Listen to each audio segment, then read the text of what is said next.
BSN senior secondary school Lohagal Ajmer. Corona काल में अब पाएं एनुअल फीस पर 6,000 रूपए की छूट। टोटल फीस 18,000 रूपए for classes 11 science commerce art. No admission fee, no lab fee, free activity. तो पिछले 6 महीने से दुनिया जिस पहली कोरोना वैक्सीन का इंतजार कर रही थी वो आखिरकार रूस ने बनाकर लॉन्च कर दी।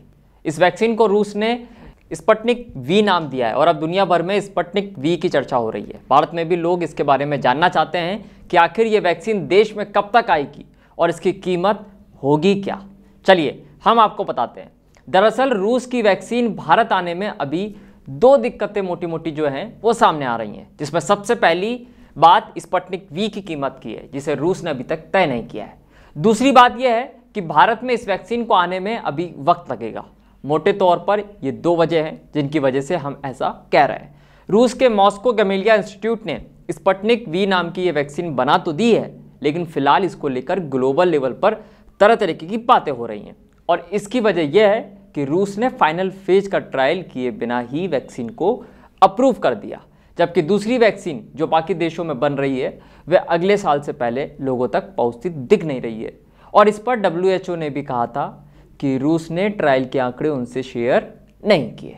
वहीं दूसरी तरफ रूसी कोरोना वैक्सीन को भारत आने में अभी लंबा वक्त लग सकता है, क्योंकि रूस या किसी भी दूसरे देश की वैक्सीन को भारत लाने का जिम्मा central drug standard control organisation पर है, जिसका एक बेसिक प्रोसेस ये है कि वैक्सीन को भारत के लोगों पर टेस्ट करने के बाद ही लॉन्च किया जा सकता है। ऐसे में पहले तो central drugs standard control organisation रूस से कहे कि वे अपनी वैक्सीन स्पुतनिक वी का फेज 2 और फेज 3 का ट्रायल भारत के लोगों पर करे, क्योंकि ऑक्सफोर्ड यूनिवर्सिटी ने भी जो वैक्सीन बनाई है उसका भी भारत में ऐसा ही ट्रायल होगा जो अगले हफ्ते शुरू हो सकता है। इसलिए रूस की वैक्सीन का ट्रायल भी भारतीयों पर होना ज़रूरी है, उसके बाद ही वैक्सीन यहाँ पर लॉन्च हो सकती है। लेकिन फिर भी central drugs standard control organisation चाहे तो इमरजेंसी हालात का हवाला देकर बिना ट्रायल के ही वैक्सीन लाने की पावर भी रखता है।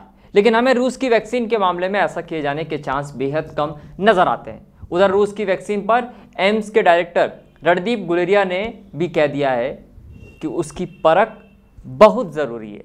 इसके साथ ही इस वैक्सीन के भारत में लॉन्चिंग और देरी की एक बड़ी वजह यह भी है कि रूस से वैक्सीन को लेकर भारत का कोई एग्रीमेंट नहीं हुआ है। और वैसे तो रूस से पहले ऑक्सफोर्ड की कोरोना वैक्सीन भारतीयों को मिलती नजर आ सकती है, क्योंकि भारत वैक्सीन मैन्युफैक्चरिंग में बड़ा नाम है। किसी भी बीमारी की 50% वैक्सीन का प्रोडक्शन भारत में ही होता है और ऑक्सफोर्ड की कोरोना वैक्सीन का प्रोडक्शन का जिम्मा तो भारत की सीरम कंपनी के पास ही है। इसीलिए अगर वैक्सीन बनी तो भारत में ही बनेगी और मिलेगी भी। इस पर कंपनी के CEO आदार पूनावाला पहले ही कह चुके हैं कि जितना प्रोडक्शन वे करेंगे उसका 50% से भारतीयों के लिए होगा। लेकिन रूस के साथ भारत का अभी तक ऐसा कोई भी एग्रीमेंट नहीं हुआ है।